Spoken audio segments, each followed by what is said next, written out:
I found out why my husband hides his best friend from me, and I don't think there's anything I can do about it. I, 26 female, have been married to my husband Dylan, 26 male, for 3 years. We got together in when we were 17, but we've known each other since the 4th grade. I love my husband, he's the total package, funny, sweet, smart, and attractive. He's made my life amazing, and he's who I fully intended on spending the rest of my life with.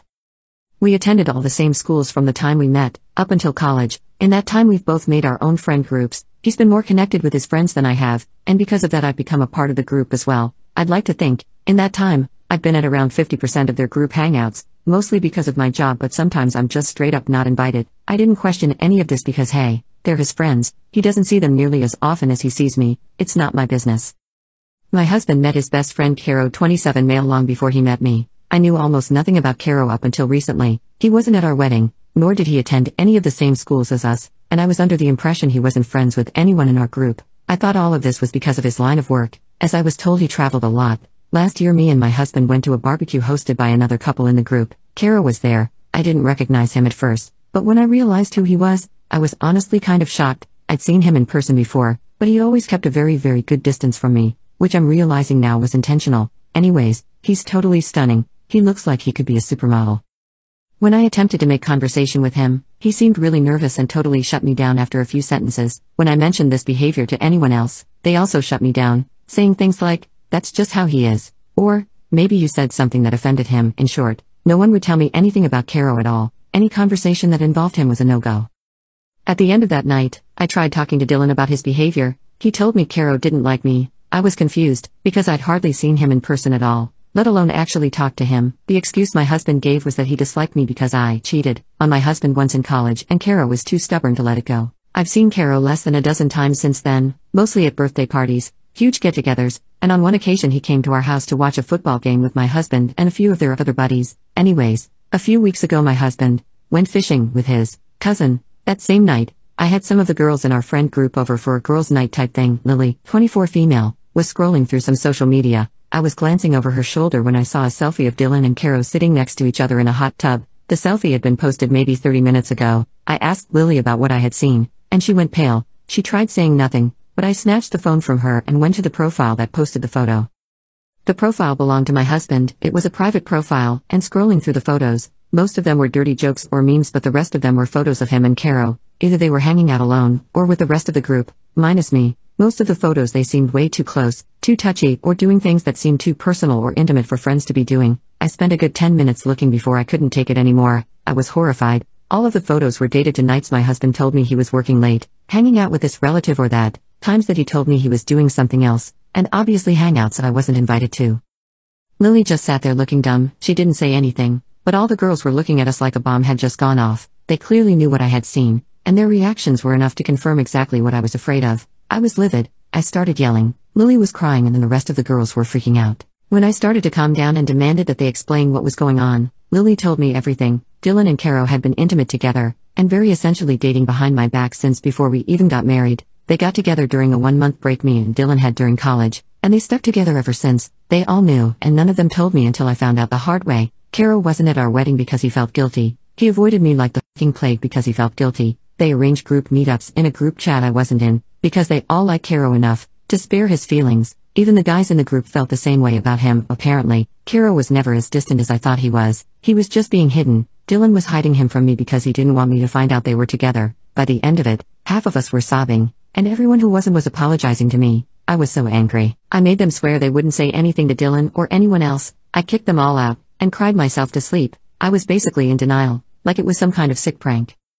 My husband didn't come home until the next morning. He told me all about the supposed fishing trip he'd went on. I didn't say anything about what I knew. I guess he could tell something was up, because he kept asking me what was wrong, all day, every 5 minutes. Eventually I just told him I'd been in an argument with my sister. By the end of the week, I was totally numb. Last night, I saw a notification pop up on his phone. Since I knew his password, I opened it. It was a text from Caro. I looked through the conversations they'd had. It confirmed everything. It was devastating. Dylan texted Caro the exact same way he texted me. He told Caro he loved him. Every sweet thing he said to me had been said in his conversations with Caro. I was hardly mentioned. I put his phone back before he noticed. Dylan is at work now. I don't know what to do. I could never imagine myself leaving Dylan because he's such a loving partner and a good man, but I can't see myself winning in a competition against Caro if that's what it comes down to. I can't even make myself be disgusted or angered by Dylan. I love him too much. I'm not even upset with Caro, but I'm so hurt. I don't want to risk losing my husband, and I don't want to share him. I called Lily and my sister this morning and told them about what I had found. They both asked what I'm going to do, and I had nothing to say. I don't know what to do at all. Update. Hi, I really appreciate the support and advice I was given on my last post. Dylan came home last night around 10. I had a whole speech prepared to confront him with, but I could only end up saying, I know about you and Caro. I'll spare the details of the conversation because it's still raw, but he left around midnight. He only took a few of his things. I haven't spoken to him since, aside from him telling me he was coming to get more of his things, and after our conversation I've decided to go through with divorce. I've collected all the necessary information, and I'll be getting in touch with a lawyer shortly. Again, thank you all for the advice and help to come to my senses. I'm so happy I humiliated my cheating soon-to-be ex-wife. Back in February, my newlywed wife went away for a week to see her family and friends, which we had moved across the country from for her fellowship. I didn't come with her as I was saving my PTO to cash out to help fund our next move, which would have been last month, and I also needed some dental work done and couldn't delay it anymore. While she was staying with her family, she called me. I could sense something off in her voice, so I asked her what was wrong. She told me how unhappy and alone she has felt since we had moved. She said I felt more like a roommate, and that I had ruined her fellowship for her because I didn't care for the area we were living in. Very high cost of living. I felt incredibly guilty hearing this. We had only been married 5 months, together for 6+ years total, and living with each other for 4.5 years, and she was already suggesting marriage counseling. I didn't protest. I was eager to work things out, as I adored and loved her very much. Over the next several weeks I was planning activities for us every weekend, on top of doing all the cooking and cleaning in the apartment. I'd always done this though. We had our first marriage counseling session and my wife said she feared that maybe we were just too different or incompatible. Hearing this felt like a gut punch. Where was this concern prior to moving and getting married? March 31st and April 1st were a turning point. We went for a long walk and had some drinks on the 31st, during which she told me she was starting to feel better about us. She told me she was feeling better about things, and I felt a huge sigh of relief. The next day we went out for breakfast, then spent the rest of the day car shopping until we found something we liked. After that I took her out to a very nice restaurant for dinner. From there we went to the hot tub and had some passionate intimacy. I felt like we starting to get out of the valley. April 2nd, I'll never forget this day. I woke up early, and despite the last few days seemingly going well I still didn't feel like things were quite right. When my wife had told me 2 months prior she was unhappy, I confided this to my mother. My mother's first comment to me was, there might be someone in her office. I didn't want to believe that, but it was always in the back of my head. I was up early as I mentioned, and my curiosity got the best of me so I checked her phone.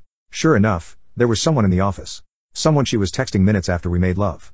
Someone she had been sending explicit photos to, meeting up with, and planning future dates with. I was crushed, but then I exploded. For the last several weeks I had been beaten down thinking I was the cause of relationship falling apart, only to find out her affair began coincidentally a few days before I received her call from her parents' house. I woke her up and asked her what the heck is this? At that point, I just needed to unload. I called her every name in the book to break her down and to hurt her. I then called her affair partner, but he didn't pick up, so I left him some threatening messages about beating him up, and exposing them in the office. He was a subordinate of hers, and engaged himself. Maybe his fiancée would like to know? At that point, I felt I just needed to leave. I told her she needs to figure out what she wants, because she crossed the line. I went back home, but before I did she asked me to continue counseling remotely so we could repair things. I still foolishly loved her and agreed. Over the next several weeks in counseling, it became evident that she wasn't taking any accountability. She harped on the hateful things I said to her after my discovery, and how my threats to her affair partner made her view me as potentially violent, and this made her afraid of me. This is despite me never laying a hand on anyone in my life, something she knew. I wanted her to agree to an intensive marriage retreat weekend after her fellowship ended. As we're discussing it, a coworker of hers texted me, asking if I knew that my wife was cheating on me. It turns out the affair never stopped, and my separation allowed it to turn into a full-blown relationship. Everyone in the office knew, but were hesitant to tell me. She was still parading around work, talking about me like I was still living with her and all was well. I obviously had already discovered it 2 months prior, but now I knew that I was just being strung along. For what? That's I don't know. At that point, I had it. I took the evidence that I saved in April, and sent it to her HR department after calling them. I knew the email addresses of several of her coworkers and CC'd them. I sent the most salacious stuff for parents, siblings, best friends, mutual friends, and best off all, the HR department of her next employer. I let her file for divorce, as I knew that would be the end result of my revenge campaign, and it's something I should have done in April anyway. From what I'm told, she was terminated from her fellowship, and the job she was supposed to start this month. Apparently she's also emotionally distraught due to me humiliating her to family and friends, as well as destroying her reputation in the short term. And you know what? It makes me so happy. I'm glad she's been humiliated, and I only wish I could inflict more pain on her. I want a divorce after what my wife said in therapy. My wife, 37 female, and I, 40 male, got married 12 years ago and she has been my rock and our marriage was really good. Or used to be really good before we went to therapy. My friend was suffering from a lot of mental health issues and we were worried for him. He did about 2 years in therapy and is doing a lot better. My wife suffered from anxiety and depression, and she is a vet, which is a very high stress job. I recommended she try therapy too and she agreed. She went to therapy for 6 months and said she likes it and wants me to go with her. I personally find it a little hippy dippy, but it couldn't hurt, so I agreed. The first 2 therapy appointments went well. The therapist, not her personal one, nailed down one thing about my wife: she is extremely distrusting of other humans. She didn't have a good family growing up and her father sold her dog, which she said was her only friend, and she suffered from an eating disorder and almost took her own life in her teens. But as an adult she is relatively well adjusted, and she is a great mom to our 2 kids. He asked us as homework to do the Big 5 personality test. It was a long questionnaire and we shared it with him. My trust of others was a 34 and hers was an 8, which is very low. He asked her to tell him what makes her distrust people. She said people were very two-faced and only did what benefited them, and she felt like she has a disadvantage in life because of her morals. She is very kind to people, which is weird because she doesn't trust them at all. She helps people a lot, and one of her friends even said she's the one they go to for advice, because they know she wants the best for them and can keep a secret. She does a lot of unpaid work to help stray animals and is often depressed if an animal passes away. But she says she does it because she feels extreme guilt if she doesn't help others, but she feels people don't feel guilt hurting her, which is why she prefers animals to humans. Then the topic of our marriage and trust came up and she was super tight-lipped about it at first, but then admitted she didn't trust me all that much. She said she actually married me because I was honest and being in it for myself. She said she can't stand people who appear kind and compassionate, and then lie and backstab people, and prefers an honest person. I was shocked because I feel like I'm an honest, but also kind and generous person. But in her eyes I'm not, but she says it's fine because I'm honest about it. She also admitted she took out the, in sickness and in health, part of our vows because she felt like I would divorce her if she got cancer, but she was okay with that because it would kill her to expect it and then be disappointed, but she felt like she knew where she stood with me. I have been thinking about her words and it bothers me so much.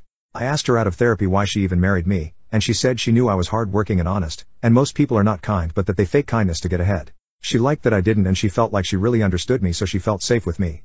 I told her if she didn't think I was a good person but just an honest one, then we should just divorce, and she got mad and told me our marriage was good. We are working together well and raising our kids and there wasn't anything serious.